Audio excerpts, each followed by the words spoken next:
Hello and welcome to Unacademy. क्या हाल चाल है आप सभी के। शुरुआत करें आज के सेशन की। तो आप सभी जानते हैं कि आज अनअकैडमी इंडिया में यूपीएससी सीएससी की तैयारी का सबसे बड़ा प्लेटफॉर्म है। अगर आप अनअकैडमी को सब्सक्राइब करते हो तो मेरे साथ साथ आपको इंडिया के टॉप एजुकेटर से पढ़ने का मौका मिलेगा। भूगोल लक्ष्य 2023 यूपीएससी सीएससी 2023 को टारगेट कर रहे हैं और ये मैंने बोला था लगातार 4-5 दिन हमारे टेस्ट चलेंगे।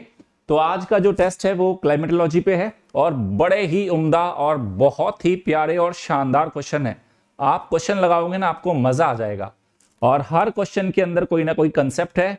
मैंने इस तरीके से टॉपिक को लिया है, उन पे क्वेश्चंस फिर तैयार किए गए हैं जिससे कि आपकी हर टॉपिक पे एक समझ वापस से आपको चीजें रिकॉल आने लगे। तो शुरुआत करते हैं फटाफट। आप इस सेशन को लाइक और शेयर कर दीजिए। मेरा नाम है नवीन तंवर, 8 ईयर टीचिंग एक्सपीरियंस है, 6 टाइम मेंस इंटरव्यू का एक्सपीरियंस है, मंथली करंट अफेयर मैगजीन का एडिटर रहा हूं, ज्योग्राफी से मास्टर्स, यूजीसी नेट जेआरएफ दोनों क्वालिफाइड हूं, online teaching experience more than 3000 hours है।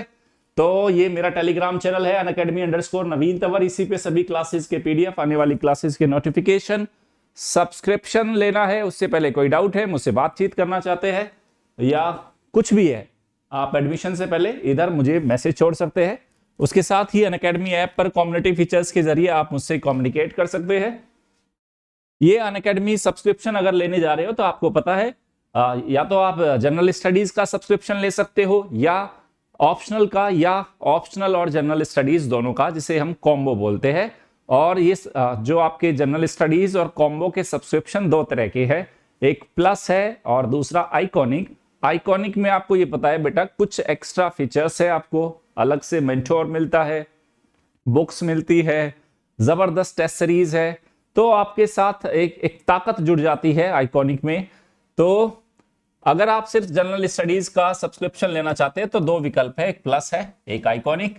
तो जैसे फॉर एग्जांपल आप 12, 18, 24, 36 चाहे आप प्लस लो सब्सक्रिप्शन या 12, 18, 24, 36 महीने का आइकॉनिक लो जनरल स्टडीज में, कोई भी ले सकते हो जैसा आपका टारगेट ईयर है। फॉर एग्जांपल आपने प्लस लिया 18 महीने का, 67,825 फीस है। मेरे रेफरल कोड नवीन वध के बाद आपको 10% का डिस्काउंट मिलेगा और ये 61,000 के आसपास पड़ेगी। बीच बीच में अनअकैडमी के ऑफर्स भी आते रहते हैं बेटा, तो ये प्राइस कई बार आपको इससे काफी कम भी मिल सकते हैं, तो ऑफर पे डिपेंड करता है वो। और जब भी कोई भी ऑफर हो, मेरा रेफरल कोड लगाओगे आपको 10% एक्स्ट्रा डिस्काउंट मिलेगा। सेम अगर आपने आइकॉनिक लिया 18 महीने का 94,000 के आसपास, मेरे रेफरल कोड नवीन 1 के बाद 85,000 के करीब पड़ेगा। अगर आपने कॉम्बो लिया जिसमें जीएस प्लस ऑप्शनल दोनों की तैयारी कर सकते हो आप, अगेन 12, 18, 24, 36 महीने का, चाहे प्लस लो चाहे आइकॉनिक लो। फॉर एग्जांपल 18 महीने का आपने प्लस कॉम्बो लिया 79,000 के आसपास वाला, मेरे रेफरल कोड नवीन 1 के बाद 71,000 के आसपास पड़ेगा। ये कोड याद रखना बेटा, ये कोड, इस कोड के जरिए आप सीधा है ना मेरे कांटेक्ट में आओगे और आपकी तैयारी जबरदस्त तरीके से, है ना, जबरदस्त तरीके से होगी। और आपको पता है आपकी इस जर्नी में अगर मैं आपके साथ आके खड़ा हो गया तो खेल ही बदल जाएगा पूरा। ठीक है, तो जब भी एडमिशन ले रेफरल कोड का जरूर ध्यान रखें। आइकॉनिक लिया अगर आपने 18 महीने का 99,000 वाला, ये 89,000 के आसपास पड़ेगा अगर रेफरल कोड नवीन 1 लगाते हैं। सेम अगर आपका कोई भी ऑप्शनल हो, history, geography, PSIR, Hindi literature, sociology, geography, ये सब ऑप्शनल, और भी बहुत सारे मैथमेटिक्स भी है, तो बहुत सारे ऑप्शनल अनअकैडमी पे अवेलेबल है। और अगर भूगोल आपका वैकल्पिक विषय है और हिंदी माध्यम से आप तैयारी करना चाहते हो तो सोचने वाली बात ही नहीं है, अनअकैडमी प्लस पर मेरा कोर्स ज्योग्राफी ऑप्शनल का अवेलेबल है। रेफरल कोड नवीन 1 के साथ आप उसे परचेज कर सकते हो। 12, 18, 24, 36 कोई भी ले लीजिए इसमें से। फॉर एग्जांपल 12 महीने वाला लिया, मेरे रेफरल कोड नवीन 1 के बाद 10% डिस्काउंट और ये आपको 27,000 के आसपास पड़ेगा। और जो बच्चे, ऐसे बच्चे हैं जो एक साथ पूरी फीस नहीं दे सकते लेकिन हर महीने किश्तों में चुका सकते हैं, उनके लिए ये 0% ईएमआई पे सब्सक्रिप्शन मिल जाएगा। मात्र 4,364 रुपए महीना चुका के आप अपने ख्वाब को पूरा कर सकते हो। तो फटाफट शुरू हो जाइए, अपने हथियार तैयार कर लीजिए। उम्मीद कर रहा हूं कि आपने रिवीजन अच्छे से कर लिया होगा क्लाइमेटोलॉजी का। क्वेश्चंस बड़े डिफरेंट मिलेंगे, कुछ आसान, कुछ मॉडरेट और कुछ थोड़ा सा अच्छे खासे तकड़े लेवल के क्वेश्चंस है। तो फटाफट एक बार सेशन को लाइक और शेयर कर दीजिए, जल्दी से लाइक और शेयर कीजिए। चलो ओके, तो पहला प्रश्न आपकी स्क्रीन पर ये रहा, यूपीएससी का ऑल टाइम फेवरेट क्वेश्चन। मैं तो ये बोलता हूं ऑल टाइम फेवरेट, हर दूसरे तीसरे साल उसको यूपीएससी को एक क्वेश्चन पूछना ही पूछना है।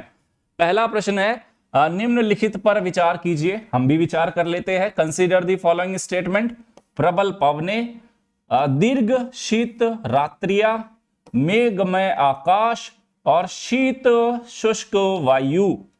कहता है टेम्परेचर इन्वर्जन के लिए तापक्रम व्युत्क्रमण की रचना के लिए कौन सी आदर्श दशाएं है?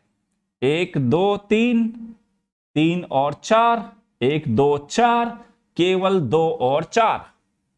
बड़ा आसान प्रश्न है भाई, और मुझे लगता है कि सबसे इन्वर्जन ऑफ टेम्परेचर यूपीएससी का फेवरेट टॉपिक है। तो आपको क्या लगता है क्या होगा इसका सही उत्तर?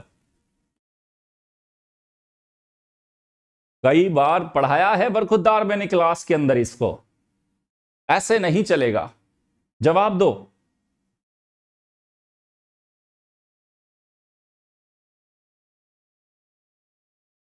यस, इस प्रश्न का सही उत्तर है ऑप्शन डी।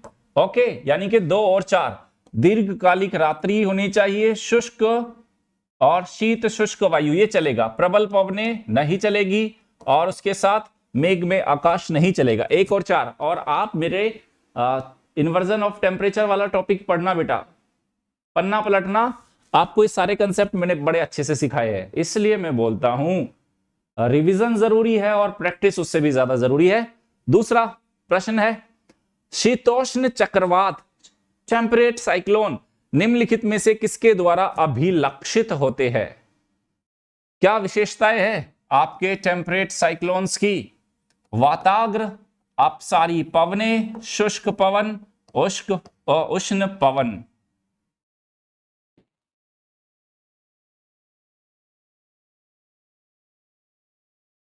बताइए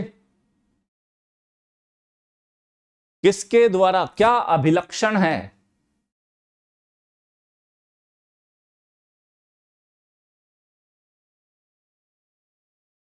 जवाब। Yes, option A is correct. आप जानते हो वाताग्रों में फ्रंट्स में क्या होता है बेटा, एक ठंडी वायु राशि, गर्म वायु राशि, 2 विभिन्न स्वभाव वाली वायु राशि आपस में आके मिलती है, और वहां पे शीतोष्ण कटिबंधीय चक्रवात भी देखने को मिलते हैं। तो शीतोष्ण कटिबंधीय चक्रवात में एक वाताग्र के लक्षण के द्वारा वो अभिलक्षित होते हैं। तो यस, फ्रंट। नेक्स्ट आ जाओ, बढ़िया प्यारा क्वेश्चन है भाई, ये प्यारा क्वेश्चन है। कहता है निम्नलिखित दिए गए कथनों को ध्यानपूर्वक, है ना, ढंग से पढ़े और सही उत्तर चुने। कहता है कथन है, स्टेटमेंट ए कहता है बंगाल की खाड़ी पर चक्रवातों की विशिष्टता है दक्षिणावर्त परिसंचारण, और कारण कहता है ऐसा क्यों है? कहते हैं उनका परिसंचारण दाब प्रवणता और कॉरियोलिस बल इसके कारण होता है। ए और आर दोनों सही है, आर ए का सही स्पष्टीकरण, ए और आर दोनों सही, आर ए का सही स्पष्टीकरण नहीं, ए सही आर गलत, ए गलत आर सही। बताइए।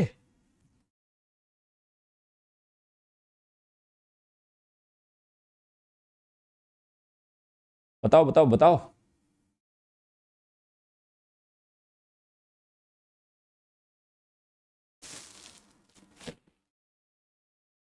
बंगाल की खाड़ी पर चक्रवातों की विशिष्टता,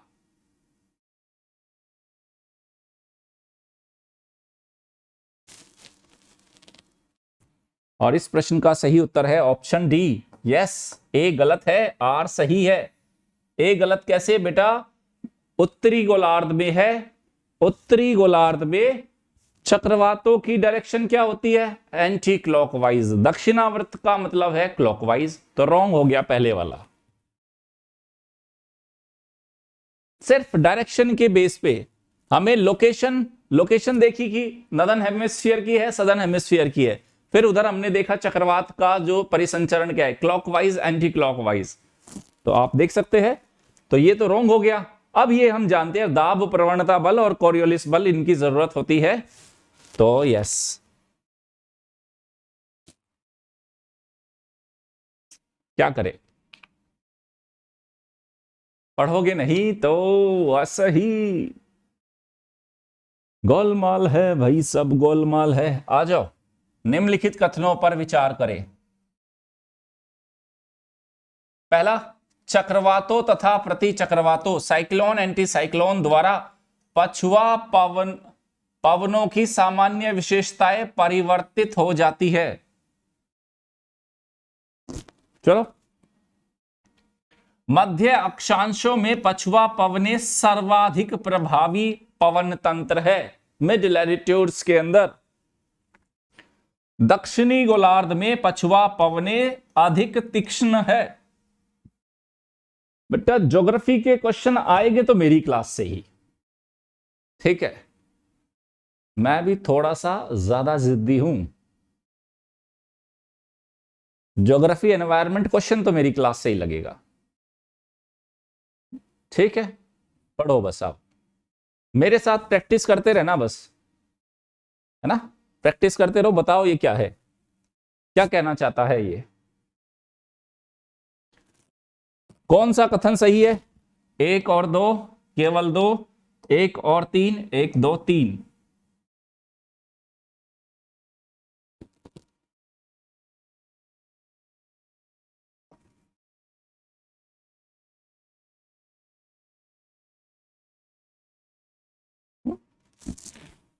सर जी ये तो ठीक लग रहा है, ये तो ठीक है, ये यहां भी है, ये यहां भी है। चलो आपने इसके बेस पे ये तो एलिमिनेट कर दिया, ये भी एलिमिनेट कर दिया। अब कहानी आके अटक गई एक और दो के बारे में।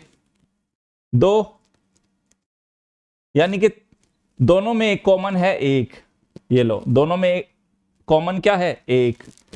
अब यानी कि इसमें जिसमें आपको सबसे ज्यादा डाउट था, यस, इस वाले में देखो, जिसमें आपको कई बार बेटा थोड़ा लॉजिकल सोचना, हो सकता है ये वाला स्टेटमेंट आपसे नहीं आता, लेकिन आप ऑप्शंस को इवेलुएट करके ये सीख गए कि भाई जिस ऑप्शन पे यार हम हमारे हैं, एक तो दोनों में ही सही है, यानी कि आपके हिसाब से एक तो सही हो गया, तीन भी सही हो गया। अब आप पे दो पे डिसीजन लेना है कि क्या मध्य अक्षांशों में पछुआ पवने सबसे ज्यादा इफेक्टिव आपका पवन तंत्र है। यस, मध्य अक्षांशों में ही तो चलती है बेटा, 40 डिग्री है ना, 50 डिग्री अक्षांशों पे। अब आप तो प्रश्न का उत्तर हो गया डी। अब आपको लगा होगा सर ये वाला समझ में नहीं आया, ठीक है, ये समझ में नहीं आया, हमारा उत्तर तो सही आ गया, इसका क्या रोल है? चक्रवात और प्रति चक्रवात बेटा क्या होता है, जब चक्रवात और प्रति चक्रवातों के अंदर तो डिफरेंट तरीके से भाई पछुआ हवाएं चल रही है ऐसे, सपोज करो, और जो चक्रवात और प्रति चक्रवात उत्तरी गोलार्ध में और दक्षिणी गोलार्ध में, अगर इन्हीं लैटिट्यूड्स में जहां पे पछुआ पवने चल रही है, अगर इन्हीं लैटिट्यूड्स में आपके चक्रवात और इन्हीं लैटिट्यूड्स में आपके प्रति चक्रवात पैदा होते हैं, स्थितियां बनती है, तो डेफिनेटली इन पवनों के क्या करेगा, वो इन सामान्य विशेषताओं को परिवर्तित कर सकती है। लॉजिकली सोचना बेटा, इधर तो थोड़ा डिफरेंट है ना, चक्राकार रूप में बाहर से अंदर की ओर पवनें चलती है, ये इनका तो रास्ता कुछ और ही है, और इनकी जो विशेषताएं है उनको भी बदलती है ये। तो यस, इस हिसाब से 1 2 3। चले नेक्स्ट क्वेश्चन कहता है, निम्नलिखित में से किसके कारण उष्णकटिबंधीय चक्रवात भूमध्य रेखा के निकट नहीं आते? क्यों नहीं बनते भूमध्य रेखा पर? कोरियोलिस बल क्षीण होता है, हल्की और परिवर्ती पवने है, अत्यधिक आर्द्रता है, और संवहनीय क्रिया है। क्या रीजन है? ये तो आसान है यार, बता दोगे ये तो, आप इतने होशियार तो आप हो कि इक्वेटर के आसपास क्यों नहीं बनते ट्रॉपिकल साइक्लोन?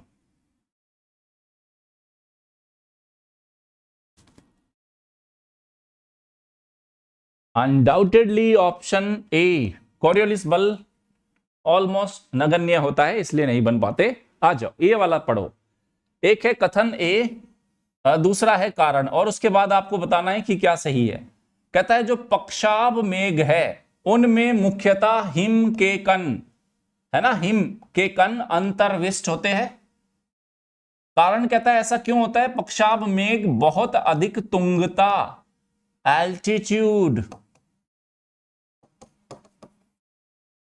पर विद्यमान होते हैं। ए और आर दोनों सही, आर ए का सही स्पष्टीकरण, दोनों सही, आर ए का सही स्पष्टीकरण नहीं, ए सही आर गलत, ए गलत आर सही। क्वेश्चन नंबर 6,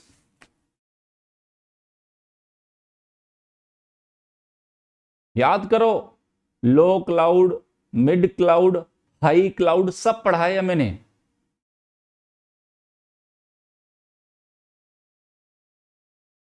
क्या सही उत्तर होगा?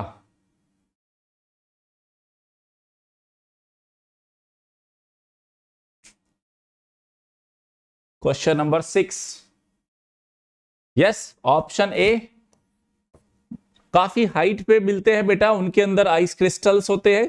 कारण क्या है उसका होने का? अत्यधिक बहुत अधिक ऊंचाई पर होते हैं वो। तो ये ए और आर दोनों सही है, और आर ए का सही स्पष्टीकरण है। नेक्स्ट चलते हैं। कहता है निम्नलिखित में से कौन सा प्रदेश भूमध्य सागरीय मेडिटेरेनियन टाइप की जलवायु की विशेषता वाला नहीं है? यानी कि कहां पे मेडिटेरेनियन टाइप का क्लाइमेट नहीं मिलता?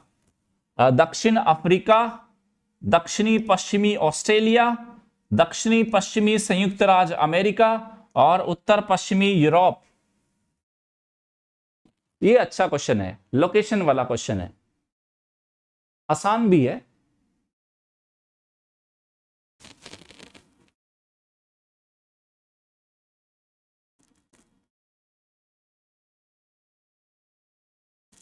क्या लगता है आपको?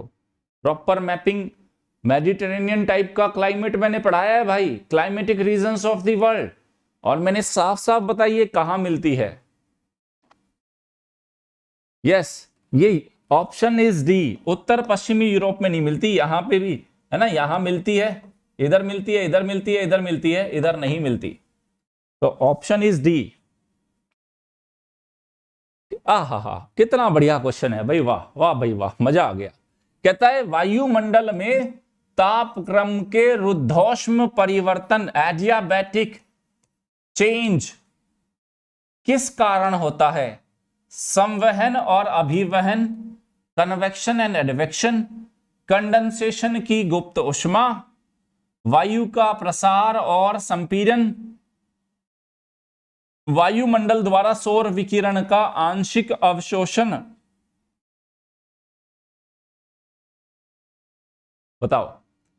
कल की तरह, जैसे मैंने कल के टेस्ट में बोला था, जो हमने ओशनोग्राफी का लिया था, आज के टेस्ट में भी मैं बोलता हूं बेटा, एक पेपर लेना, एक प्लेन शीट ले लेना A4 साइज की, और नंबरिंग डालते रहना 1 2 3 4 5 ऐसे, और बाद में टोटल करके अपना हिसाब किताब करके मुझे सेंड कर देना, है ना। ये टेस्ट 2 है आपका। क्या सही उत्तर है?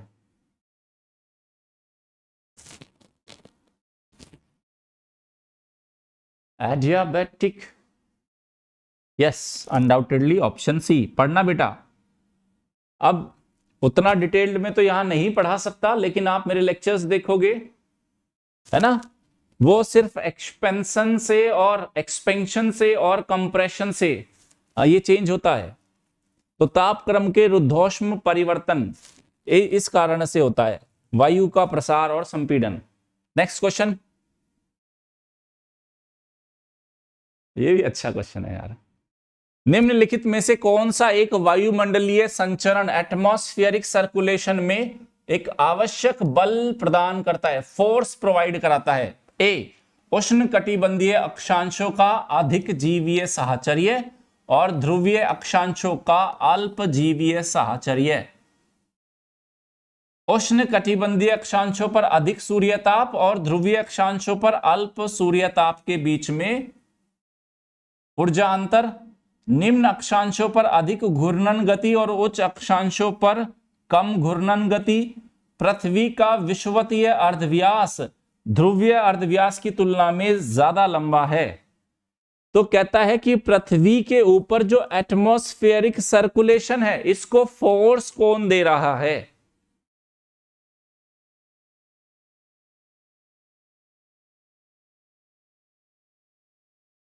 बताइए, मजा आ रहा है ना? बताओ क्या उत्तर है।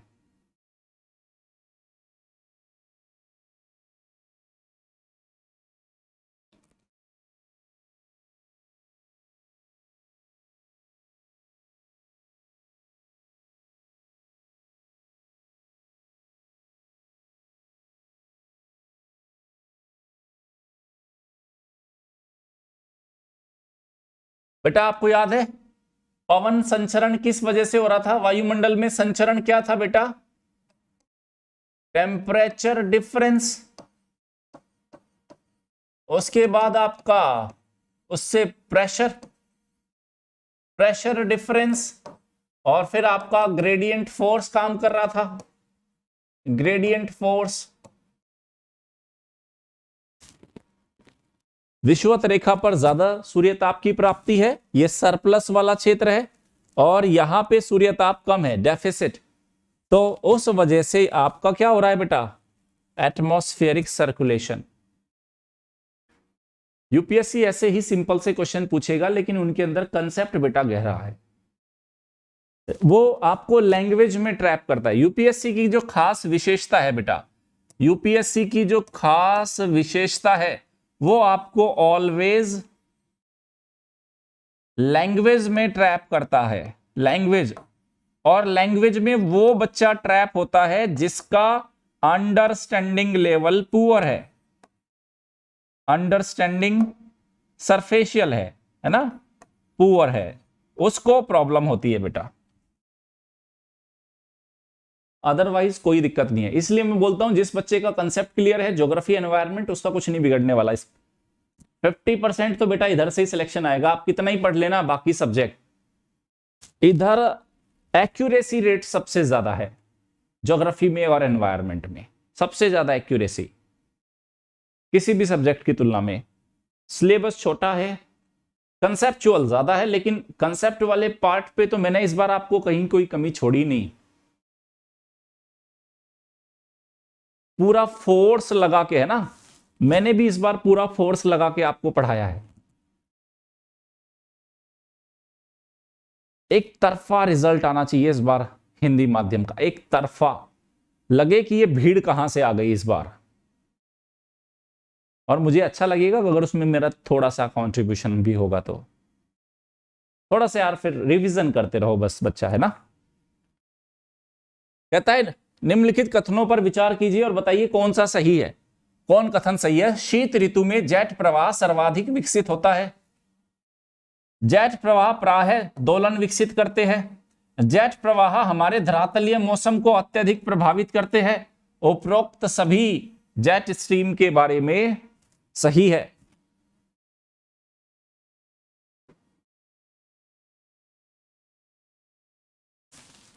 क्वेश्चन नंबर 10,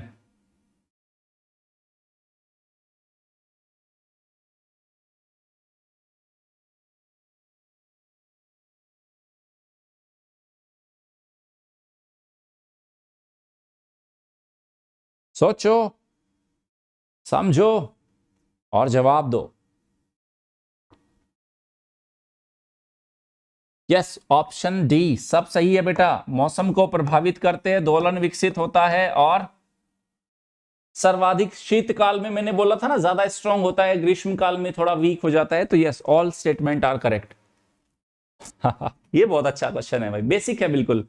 कहता है निम्नलिखित क्षेत्रीय दाब कटिबंधों, है ना, प्रेशर जो आपके जोन्स है, प्रेशर जोन्स का सही अनुक्रम बताइए। उपध्रुवीय निम्न वायुदाब, विषुवत रेखीय निम्न, ध्रुवीय उच्च और उपोष्ण उच्च। सारी प्रेशर बेल्ट कराई थी ना मैंने, आपको याद हो? सारी प्रेशर बेल्ट कराई थी मैंने, सारी।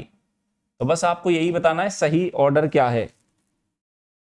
2 3 1 4 1 4 2 3 2 4 1 3 1 3 2 4।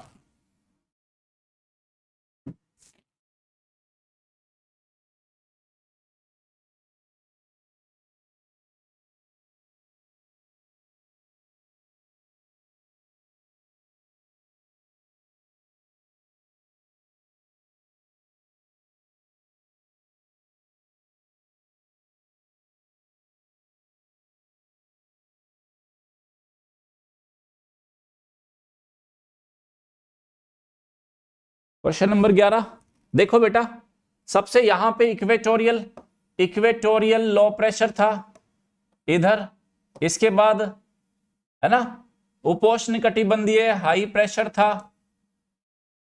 इधर आपका उपध्रुवीय लो प्रेशर था और ध्रुवीय हाई प्रेशर था।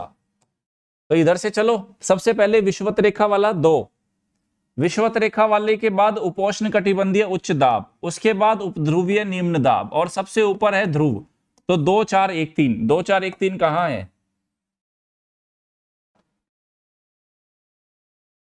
है ना। चले आगे, कहते हैं टेम्परेचर जनरली ध्रुवों की ओर कम होता है, क्यों होता है ध्रुवों की ओर टेम्परेचर कम क्यों होता है? क्योंकि वायु गति सामान्यतः विषुवत रेखा की ओर होती है, ठंडी ध्रुवीय वायु राशि भूपृष्ठीय तापन का निरोधक होती है, ठंडे धरातल गर्म धरातल की तरह शीघ्रता से सौर ऊर्जा ग्रहण नहीं कर पाते, ध्रुवीय प्रदेशों की ओर बढ़ने पर पृथ्वी के पृष्ठ पर प्रति इकाई क्षेत्र में सौर ऊर्जा प्रगाम्यता कम प्राप्त होती है।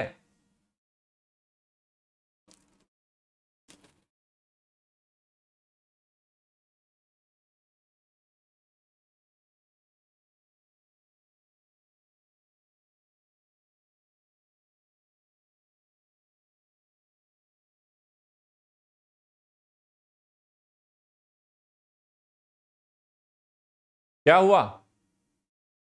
क्या हुआ? कुछ नहीं हुआ। बढ़िया, बेसिक अंडरस्टैंडिंग का सवाल है,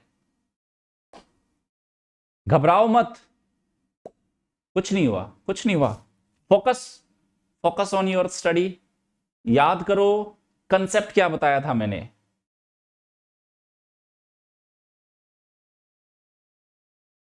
पजल हो जाते हो यार आप। क्वेश्चन नंबर 12, तो आप एक चीज बताओ जरा, मैंने आपको बताया था ये इक्वेटर से जैसे ही आप 0 डिग्री से 90 डिग्री नॉर्थ और 90 डिग्री साउथ की ओर जाते हो, तो यहां से जो सूर्य की किरणें क्या होती जाती है? तिरछी होती जाती है। इधर सीधी पड़ती है बेटा, इधर तिरछी ज्यादा क्षेत्र पे और इधर कम क्षेत्र पे। तो ध्रुवीय प्रदेश की ओर बढ़ने पर पृथ्वी के पृष्ठ पर प्रति इकाई क्षेत्र में सौर ऊर्जा प्रगाम्यता यहां पे ज्यादा है प्रति इकाई क्षेत्र पर, इधर कम है। लैंग्वेज में फंसाएगा और कुछ भी नया नहीं है उसके पास। अब नया क्वेश्चन बनाने के लिए नेचुरल प्रिंसिपल्स को थोड़ा ही ना बदल देगा भाई यूपीएससी। अब आपको फंसाएगा तो सिर्फ लैंग्वेज में, सिर्फ लैंग्वेज। आ जाओ आगे। उत्तरी गोलार्ध में उष्ण कटिबंधीय चक्रवात होते हैं और जो मध्य अक्षांश मिड लैटिट्यूड्स के अंदर जो चक्रवात होते हैं उनमें एक समानता है। क्या समानता है दोनों के अंदर? उष्ण समुद्र पर उत्पन्न होते हैं दोनों, भूपृष्ठ से बढ़ती ऊंचाई के साथ गहनता प्राप्त कर लेते हैं, साधारणतः पूर्व से पश्चिम की तरफ प्रवाहित होते हैं और केंद्र के इर्द गिर्द वामाव्रत दिशा में प्रवाहित होते हैं।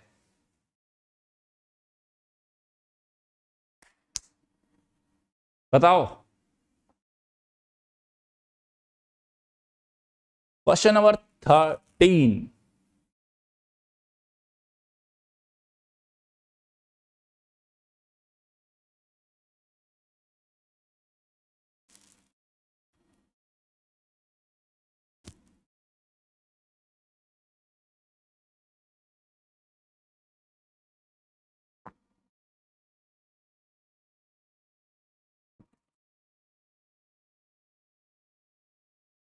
बेटा चाहे शीतोष्ण कटिबंधीय चक्रवात हो उत्तरी गोलार्ध के, चाहे उष्ण कटिबंधीय चक्रवात हो, कॉमन विशेषता क्या है? जो उनका सेंटर है ना एंटी क्लॉकवाइज।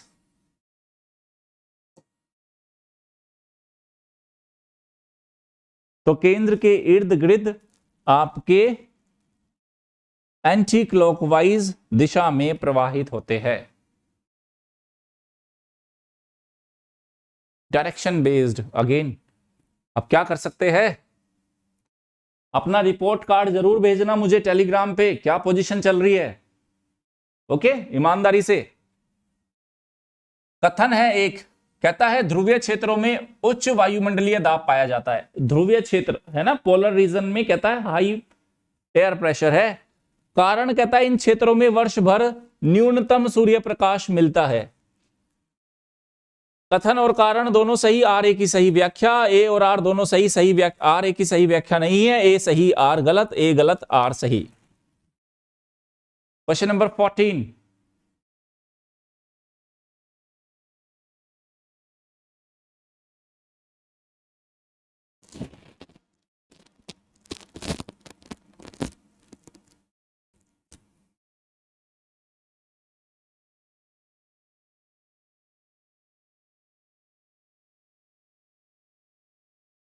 जवाब दीजिए।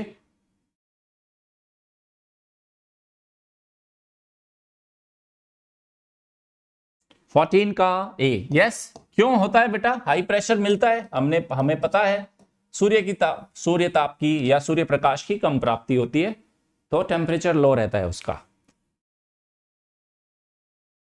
अब 15वां क्वेश्चन कहता है स्टेटमेंट, पछुआ पवने वेस्टर्लीज दक्षिणी गोलार्ध की तुलना में उत्तरी गोलार्ध में ज्यादा शक्तिशाली है। कहता है कारण, क्योंकि उत्तरी गोलार्ध में दक्षिणी गोलार्ध की अपेक्षा ज्यादा स्थलीय क्षेत्र है। ए और आर दोनों सही, आर ए की सही व्याख्या। ए और आर दोनों सही, आर ए की सही व्याख्या नहीं। ए सही, आर गलत, आर गलत, ए गलत, आर सही। ये भी मोस्ट फेवरेट क्वेश्चन है, घुमा घुमा के पूछता है यूपीएससी।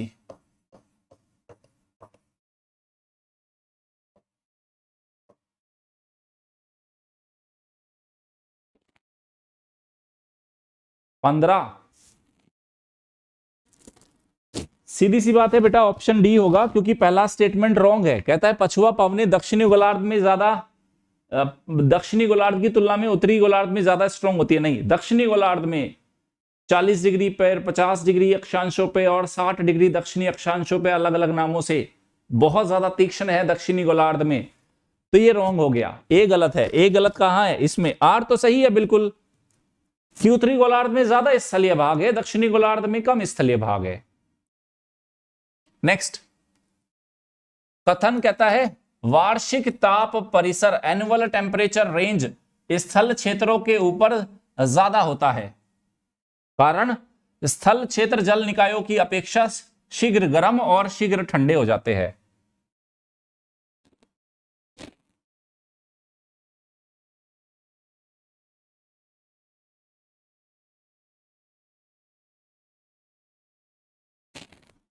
सोलह,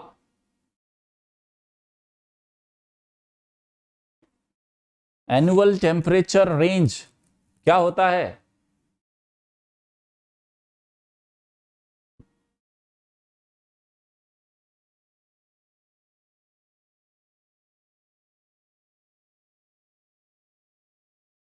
बताओ। यस, ऑप्शन ए, एनुअल टेम्परेचर रेंज ज्यादा है बेटा स्थलों पे। जैसे आप एग्जांपल लो, इंडिया में दिल्ली का एग्जांपल ले लो। गर्मी में 45 डिग्री सेंटीग्रेड से ज्यादा टेम्परेचर, सर्दियों में आ जाता है 12 डिग्री टेम्परेचर। कितना देखना बेटा, रेंज देखो, और रात का तो 7-8 डिग्री तक चला जाता है। तो अधिक होता है किसके? स्थल क्षेत्रों पे। जबकि समुद्र का जल मैंने आपको बताया था देर से गर्म देर से ठंडा, इधर स्थलीय क्षेत्र जल्दी गर्म जल्दी ठंडे। तो ये लो, स्थल क्षेत्र जल निकायों की अपेक्षा शीघ्र गर्म और शीघ्र ठंडे हो जाते हैं, इसलिए ऑप्शन हो गया ए। नेक्स्ट चलते हैं। विकिरण ऊर्जा का वह प्रतिशत जो किसी पृष्ठ से परावर्तित होता है, परिवर्तित है ना, परावर्तन वाला बात है यहां पे, है ना। एल्बिडो कहते हैं उसको, ग्रीन हाउस इफेक्ट कहते हैं, सूर्यताप कहते हैं, या अपवर्तन कहते हैं।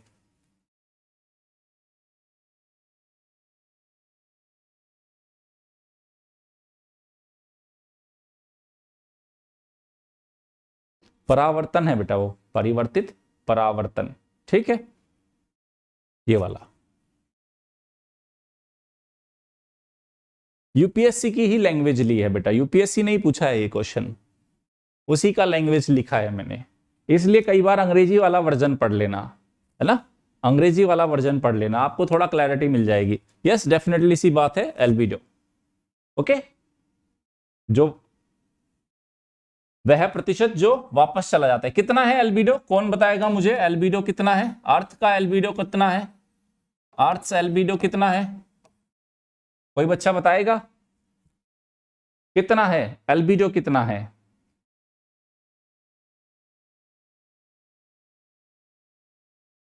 और एक चीज और, सब जगह का बेटा एल्बिडो इक्वल नहीं होता, अलग अलग क्षेत्र का, अलग अलग आपके स्थलों का, रीजन्स का अलग अलग एल्बिडो हो सकता है, इस बात को ध्यान रखना। 18वें क्वेश्चन पे आ जाओ।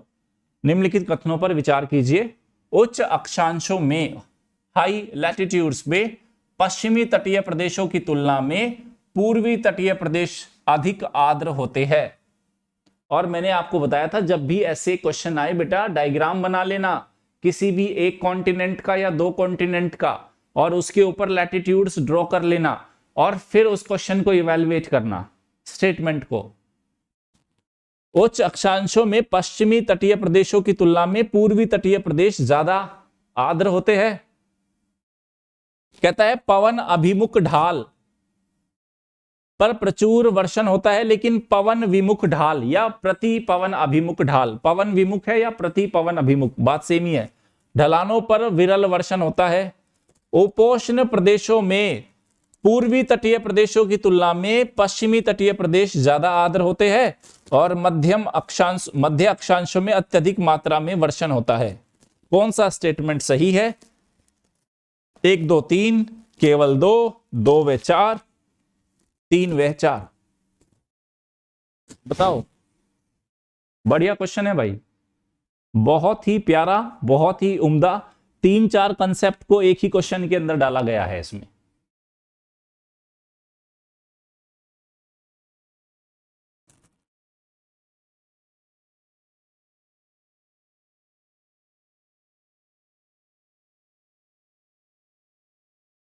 बताओ, आप अपना काम करो, मैं मेरा काम करता हूं।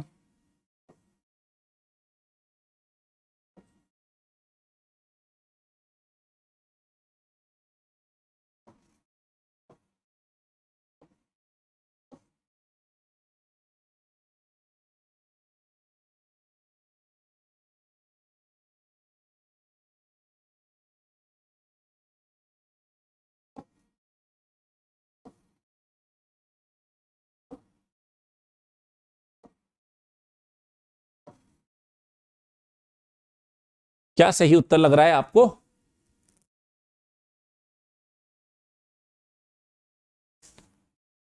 अठारवा ऑप्शन, ऑप्शन बी, यस। कैसे? पहला स्टेटमेंट देखते हैं। उच्च अक्षांशों में हायर लैटिट्यूड्स की ओर चल रहे हैं, पश्चिमी तटीय भागों की तुलना में पूर्वी तटीय भाग। तो सपोज करो ये हम उत्तरी गोलार्ध में है, ये अमेरिका का, नॉर्थ अमेरिका का ईस्ट है, ये यूरोप का वेस्ट है। आप मुझे खुद ही बता दो कि हायर लैटिट्यूड्स के अंदर ईस्ट कोस्ट पे या वेस्ट कोस्ट पे किधर आपको ज्यादा आर्द्र मिल रहा है? इधर, क्योंकि बेटा इधर वेस्टर्ली चलती है, ये समुद्र के ऊपर से आती है, तो पश्चिमी तटों पर, महाद्वीपों के पश्चिमी तटों पर, इधर पूर्वी तटों पर नहीं, महाद्वीपों के पश्चिमी तटों को ज्यादा आर्द्र रखती है। ये तो रॉन्ग हो गया, इसने उल्टा दे दिया, इसने बोला पूर्वी तट ज्यादा आर्द्र होते हैं, पश्चिमी कम। ये मैंने आपको पहले ही बताया था बेटा, जब इस तरह के स्टेटमेंट आए एक बार वर्ल्ड मैप बना के सॉल्व करना, वरना फंसोगे। समझो, समझो ना, कुछ तो समझो, समझे? फिर सेकंड कहता है पवन अभिमुख ढालों पर, ये लो, इधर से पवन, आर्द्रता युक्त पवनें आ रही है, इधर चढ़ेगी, इधर बरसात होगी, ठीक है, इधर ज्यादा बरसात है, इधर कम है, ये वाला स्टेटमेंट बिल्कुल ठीक है। तीसरे पे चलते हैं। उपोष्ण प्रदेश, ये वाला, ये ट्रेड विंड वाला क्षेत्र बेटा, पूर्वी तटीय प्रदेशों की तुलना में पश्चिमी तटों पर ज्यादा वर्षा होती है। अभी मैंने बताया था ट्रेड विंड तो ऐसे चल रही है, तो ये अफ्रीका का ईस्ट है, ये अफ्रीका का वेस्ट, साउथ अमेरिका का ईस्ट, साउथ अमेरिका का वेस्ट। ये क्या कहता है पूर्वी तटीय प्रदेशों की तुलना में पश्चिमी तटीय प्रदेशों पे, इधर तो बरसात नहीं है बेटा, इधर इन वाले कोस्ट पे बरसात नहीं है। ये ट्रेड विंड आ रही है समुद्र के ऊपर से, तो इधर ज्यादा आर्द्र करेगी, किनको? पूर्वी तटों को आर्द्र करेगी, ना कि पश्चिमी को। तो अगेन ये रॉन्ग हो गया। फिर मध्य अक्षांश मिड लैटिट्यूड्स में अत्यधिक मात्रा में वर्षण होता है ना भाई, 100, 110, 120 इतना ही होता है इधर। 100 से लेके 120 सेंटीमीटर या 25 सेंटीमीटर तक मान लो। इसने अत्यधिक मात्रा बोली 200 सेंटीमीटर, 250 सेंटीमीटर, ना भाई वो नहीं है। बताओ क्या मानना है आपका, बताइए।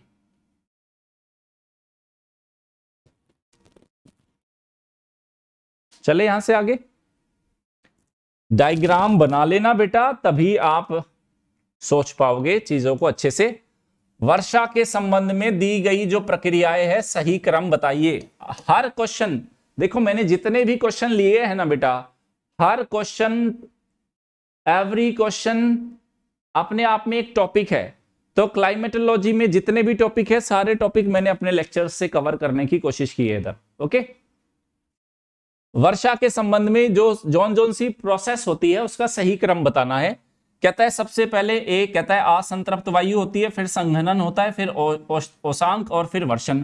कहता है औसांक होता है संघनन, असंतृप्त वायु या वर्षण। असंतृप्त वायु होती है, और औसांक होता है संघनन और वर्षण होता है। औसांक है, वर्षण है, संघनन है, असंतृप्त वायु है।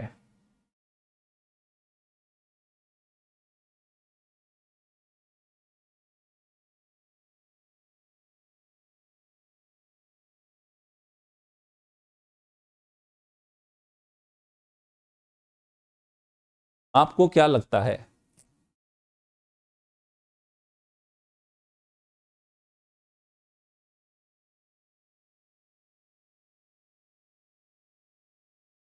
भाई आपने जो बरसात होती है, बरसात से पहले क्या होता है बेटा?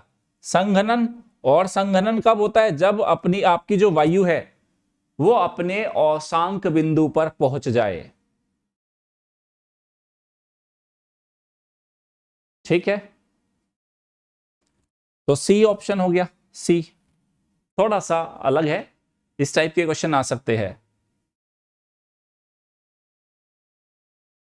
तो भाई क्या होगा? पहले आपकी असंतृप्त वायु संतृप्त वायु में कन्वर्ट होगी, फिर औसांक में जाएगी, फिर संघनन होगा, फिर वर्षण होगा। ये प्रोसेस ज्यादा। अब आप ये देखो बेटा, वर्षण से पहले ये वायु को ये दिखा रहा है, ये रॉन्ग है। संघनन, औसांक से पहले संघनन दिखा रहा है, ये अपने आप में ही लॉजिकल नहीं है। ओके, इधर संघनन से पहले ही वर्षा दिखा दी, तो बिना संघनन के वर्षा कैसे हो जाएगी? ये वाला स्टेटमेंट अपने आप में ही रॉन्ग है। क्वेश्चन नंबर 20 कहता है विषुवत रेखा के निकट समुद्र साल भर वर्षा प्राप्त करते हैं।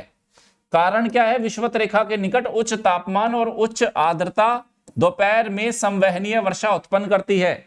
ए और आर दोनों सही है, आर ए की सही व्याख्या। ए आर दोनों सही, आर ए की सही व्याख्या नहीं। ए सही, आर गलत। ए गलत, आर सही। जल्दी से बताइए। बहुत प्यारा, यूपीएससी का फेवरेट है भाई, बहुत बार पूछा है, बहुत बार पूछा है, घुमा घुमा के पूछा है, फेवरेट है यूपीएससी का।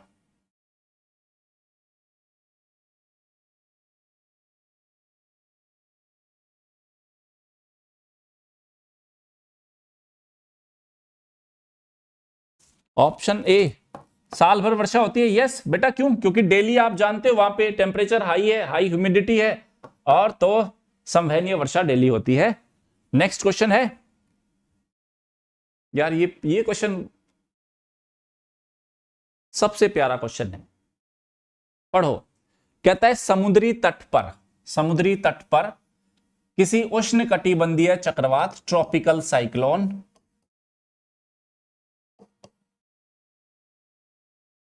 के गुजरने के दौरान निम्नलिखित वायुमंडलीय दशाएं देखती है। मतलब जब किसी कोस्ट पर आपका ट्रॉपिकल साइक्लोन आ रहा है, तो कौन कौन सी वायुमंडलीय दशाएं देखने को मिलेगी? झोंकेदार पवनों के साथ मूसलाधार वर्षा, गहरे बादलों के साथ वायुदाब का गिरना, पूर्णतः शांत और साफ आकाश। तो इन दशाओं के घटने का सही ऑर्डर क्या है, मतलब इनमें से सबसे पहले क्या होगा? 2 1 3, 1 2 3, 3 2 1, 2 3 1, क्या होगा सबसे पहले?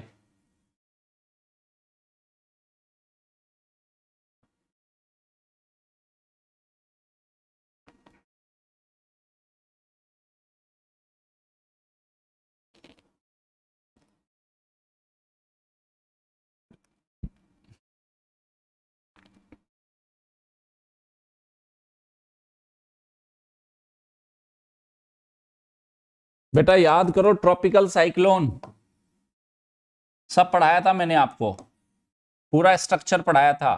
ये वाला, फिर ये वाला क्या है, ये वाला क्या है, और अलग अलग क्षेत्र की दशाएं क्या थी, इधर क्या हो रहा था, इधर क्या हो रहा था, सब बताया था। इधर क्या हुआ, इधर। तो ये यही बोल रहा है, जब किसी तट पर कोई गुजरता है ट्रॉपिकल साइक्लोन, तो आपको क्या क्या देखने को मिलेगा? तो सेंटर में लो प्रेशर है बेटा, चारों तरफ हाई प्रेशर है। तो पहली बार तो लो प्रेशर है, तो अचानक से क्या होगा? वायुदाब तेजी से गिरेगा। सबसे पहले तो वायुदाब गिरेगा ये, उसके बाद झोंकेदार पवने और मूसलाधार वर्षा, ठीक है, ये होगा। और लास्ट में क्या होगा? पूर्णतः शांत और साफ आकाश होगा। यार कुछ भी कर सकता है यूपीएससी, मैंने वही बोला, कंसेप्ट सेम रहने हैं बेटा, कंसेप्ट सेम रहने हैं और चीजों को पूछने का तरीका बदल देगा। यही यूपीएससी की खास विशेषता है, इसमें मास्टरी है भाई यूपीएससी की।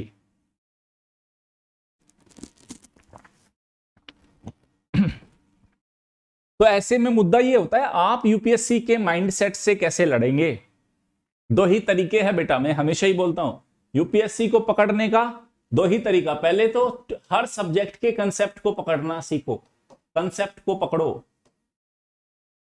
फिर यूपीएससी समय समय पर कैसे क्वेश्चंस पूछ रहा है, उस पैटर्न को पकड़ो, पैटर्न को पकड़ो और प्रैक्टिस सेशंस लगाओ, प्रैक्टिस सेशंस। क्योंकि केवल अच्छे प्रैक्टिस सेशंस ऐसे नहीं बेटा, कोई भी आपने 5 रुपए वाली किताब उठा के बाजार से प्रैक्टिस पेपर लगाना शुरू कर दिया। ऐसे प्रैक्टिस सेशंस जो यूपीएससी के अलाइंड है, जैसा यूपीएससी पूछता है उस टाइप के। यूपीएससी आसान भी पूछता है, यूपीएससी मॉडरेट भी पूछता है ना, और थोड़ा टफ भी पूछता है। तो आपको भी हर तरह के क्वेश्चंस का प्रैक्टिस करना होगा। डोंट वरी, इस बार इतना जबरदस्त प्रैक्टिस कराने वाला हूं ना मैं, चाहे ज्योग्राफी हो, चाहे एनवायरनमेंट हो, चाहे सी सेट का और रीजनिंग और कॉम्प्रिहेंशन हो, अल्टीमेट लेवल का बेटा। Dedicated practice sessions. इस बार आपको याद है मैंने ज्योग्राफी इतना पहले शुरू क्यों कर दिया था? मैंने सितंबर में शुरू कर दिया था, रीजन था मुझे इस बार बहुत सारे प्रैक्टिस लगाने हैं, प्रैक्टिस सेशंस लगवाने हैं आपसे। बहुत सारे पेपर लगेंगे इस बार। मतलब जो बच्चा मैं आपको इतना विश्वास दिलाता हूं, मेरे साथ आपने रेगुलर आने वाले 2.5-3 महीना प्रैक्टिस कर लिया ना बेटा, ना तो सी सेट रुकेगा ना ही जीएस रुकेगा। ओके? और ऐसा नहीं है, ठीक है, मेरा डोमेन अभी जो प्रीलिम्स को लेके ज्योग्राफी, एनवायरनमेंट, सी सेट है, ऐसा नहीं कि मुझे ये नहीं पता इकोनॉमी में कैसे क्वेश्चन पूछ रहा है। मैं समय समय पे आपको इकोनॉमी में भी क्या पूछने वाला है, क्या उसका ट्रेंड है, अपनी ही क्लासेस में मैं आपको गाइड करता रहूंगा, आपको ट्रेंड में पूरा पकड़वा दूंगा बेटा, है ना। प्रैक्टिस आप करते रहना बस, फिर बाकी सब्जेक्ट्स में जो मेरे सब्जेक्ट है उनमें मैं कराता रहूंगा आपको। तो ये कुल मिला के 21 क्वेश्चन हो गए। नेक्स्ट जो टेस्ट होगा, डेफिनेटली सी बात है, जो कल टेस्ट होगा वो होगा हमारा कॉस्मोलॉजी। कॉस्मोलॉजी बहुत अच्छे से मैंने 4-5 सेशंस लिए हैं इसमें, और आप उनका रिवीजन कर लेना। और फिर से वही कल वाली बात मैं बोलूंगा, आज एक बार वापस से क्लाइमेटोलॉजी का रिवीजन कर लेना, फिर रात को सोते टाइम कॉस्मोलॉजी का रिवीजन कर लेना। और इन सेशंस को बेटा इस तरीके से लीजिए जैसे स्कूल डेज में हमारे टेस्ट होते थे ना, क्लास टेस्ट होते थे, या जैसे भी आपका मंथली टेस्ट होता था, आप एक रात पहले पूरे सब्जेक्ट को पढ़ते थे। बस सेम करते रहो, 2 से 3 घंटा लगेगा मेरा हर टॉपिक। भाई अगर ओशनोग्राफी पढ़ रहे हो 3 से 4 घंटे में रिवीजन हो जाएगा अगर आपने प्रॉपर नोट्स बना रखे हैं। इसलिए मैं बोलता था जो बच्चे पीडीएफ के पीछे घूमते हैं ना, पीडीएफ दे दो पीडीएफ दे दो, वो तो रिवीजन नहीं कर पाएगा। जिसका नोट्स बना है वो 10 बार रिवीजन कर लेगा। इस एग्जाम में लड़ना है तो नोट्स बनाना पड़ेगा भाई। तो कल का जो टेस्ट होगा वो कॉस्मोलॉजी पे होगा, और इंटरनल सिक्योरिटी 1 नवंबर से मेरा कोर्स शुरू हुआ था, ये समाप्त हो चुका है। आप इसको देख सकते हैं, अद्भुत सेशन है, अल्टीमेट सेशन से जाके देख लेना और आपको पता चल जाएगा आपने क्या पढ़ा है यहाँ पे। ओके, एनवायरमेंट एंड इकोलॉजी का मेरा प्लस कोर्स शेड्यूल है, अभी 16 तारीख से शुरू हो जाएगा। तो नवीन 1 रेफरल कोड के साथ आप इसको ज्वाइन कर सकते हैं। प्लस कोर्स है ये मेरा, और मैं हमेशा से ही बोलता हूं बेटा थोड़ा सा सीरियस हो जाओ, अभी 6 महीने बचे हैं, अच्छे से मेहनत कर लोगे 2023 आपका हो जाए। अभी भी आपके पास मौका है, और यहां से आपने 1-1.5 महीना और वेस्ट कर दिया। और आप में से जो बच्चे नोटिफिकेशन के टाइम पे जागेंगे ना, जब नोटिफिकेशन आएगा, और अगर तभी जागते हो तो समझो काफी लेट हो चुका है बेटा। अभी अलर्ट हो जाओ, 6 महीने अप्रोप्रिएट है। लगातार प्रैक्टिस करो, कंसेप्ट बिल्डअप करो, मल्टीपल रिविजन्स करो, होगा। तो रेफरल कोड नवीन 1 ध्यान रखना, ये जबरदस्त कोड है बेटा, आपकी यात्रा को बहुत आसान बनाने वाला कोड है, क्योंकि सीधा मेरे साथ जुड़ जाओगे आप। नवीन 1 रेफरल कोड से ही आप ज्योग्राफी ऑप्शनल का कोर्स परचेज कर सकते हैं। हिंदी माध्यम में मैंने भूगोल वैकल्पिक विषय कराया है, जबरदस्त है बेटा हिंदी मीडियम में। और आप एक बार क्लास देखना, क्लास का कंटेंट देखना, ओरिएंटेशन देखना, और आपको पर डे अपने आप को ऐसा फील होगा यस कि आप हर दिन, इस तैयारी का मजा बेटा तभी है जब आपको लगे कि हर दिन, हाँ आपको फील होने लगे कि मैं अपनी मंजिल की ओर बढ़ रहा हूं या बढ़ रही हूं, तभी मजा है। कॉन्फिडेंस नहीं आएगा तो कैसे होगा? और कॉन्फिडेंस आपको जब तक proper guideline, proper lectures, proper आपका एक स्ट्रेटेजी नहीं होगा ना, तब तक कॉन्फिडेंस जनरेट नहीं होगा। तो आप बिल्कुल सीरियस होके लग जाओ अपनी तैयारी में। और ये कुछ फ्री क्लासेस भी है अनअकैडमी ऐप पर। स्पेशल क्लास में art of answer writing, essay writing देख सकते हो, इंग्लिश कंपलसरी, ये अवेलेबल है। प्लस कोर्स में ज्योग्राफी ऑप्शनल, एथिक्स है, internal security, environment and ecology, ये प्लस कोर्सेज है मेरे। फिर से मैं कहूंगा रेफरल कोड नवीन 1 NAVEEN1, नवीन और 1 के बीच में कोई गैप नहीं है। और साथ के साथ ये भी बात ध्यान रखना बेटा, अगर आप लोन के जरिए एडमिशन ले रहे हो, EMI पे चुका रहे हो, तो लोन टीम को साफ साफ दृश्यम कर देना कि कोड यही लगाना है। फोन पे जैसे 10 बार नहीं रटा देते, ये करना है, ये करना है, ये करना है, खूब बोलना आराम से, ठीक है। और स्पेशल क्लास पे आप डिजास्टर मैनेजमेंट, एसे राइटिंग, नैतिकता की अदालत, ये सब फ्री ऑफ कॉस्ट कोर्स है। ऐप को डाउनलोड कीजिए, देख सकते हैं। ये आपका last mile program, interview program है 2022 वाले बच्चों के लिए। तो बिल्कुल आपका फ्री ऑफ कॉस्ट सेशन है, जबरदस्त तरीके से DAF analysis, mock interview, performance evaluation, feedback, interaction session with previous year toppers और सर्विंग ब्यूरोक्रेट्स होगा। पैनलिस्ट में देखो ब्यूरोक्रेट्स, टॉप एजुकेटर्स, प्रोफेसर्स है और एक्सपर्ट्स है बहुत सारे फील्ड्स के। उसके बाद other benefits, high quality video मिलेगी आपकी, इंटरव्यू सेशंस की, करंट अफेयर की क्लासेस होगी, स्टेट स्पेसिफिक क्लासेस होगी। तो 22 वाले बच्चे इसमें बिल्कुल जुड़ सकते हैं, और इंटरव्यू की जबरदस्त तैयारी होने वाली है यहाँ पे। और यूपीएससी, CSC, GS, आप डाउट ब्राउज फीचर अनअकैडमी की ऐप पे जाइए, उसको एक्सप्लोर कीजिए, है ना। स्टेप वाइज वीडियो सोल्यूशन मिलेंगे आपको यूपीएससी मुख्य परीक्षा के, वहां पे आप जाके देखना, अलग अलग साल के आपको मिल जाएंगे। तो आपको करना क्या है, डाउट एंड सॉल्यूशन सेक्शन पे चले जाइए, चाहे ऐप से या अनअकैडमी की वेब से। पास्ट एग्जाम, प्रीवियस एग्जाम पे क्लिक कीजिए और सॉल्यूशंस को देखिए, आप अपने आप को प्रिपेयर कर सकते हो। पर्टिकुलरली जो भी बच्चे 2023, 24, 25 को टारगेट कर रहे हैं, आपको काफी अच्छा लगेगा यहाँ पे। तो नेक्स्ट क्लास जो होगी हमारी, कल एक और टेस्ट होगा, अच्छे से प्रिपेयर होके आना बेटा, तसल्ली से, अभी टाइम है, कॉन्फिडेंस लूज मत करना। ये तो सिर्फ मैं आपसे टेस्ट ले रहा हूं, रेगुलर प्रैक्टिस सेशंस कराऊंगा, वहां पे आपके कंसेप्ट को और रिफाइंड भी कराऊंगा। 15 तारीख के बाद हम स्पेशल क्लासेस पे रेगुलर टेस्ट सीरीज को शुरू कर देंगे, बिल्कुल फ्री ऑफ कॉस्ट रहेगा। Bye bye, take care.